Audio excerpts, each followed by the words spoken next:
ми ја раскажала, ама не до толку. И не знам, знам дека било тешко, дека поминала низ многу тешки работи.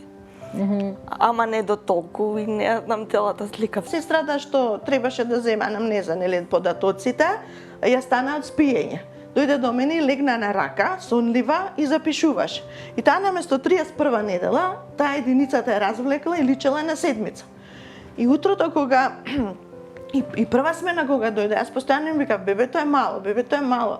Значи, бебето можеби е подобро да ме однесете на царски, бебето горе го чувствувам. Да. Ама сите ми викаа, ако полесно ќе се породиш, ако и кога од оделението кај што беа инкубаторите. Значи таму веднаш се јавија да спремат ноќ инкубатор, од таму се јави и рекоа што се случува со бебето, цела ноќ го чекаме, инкубаторов спремен, ви го нема бебето.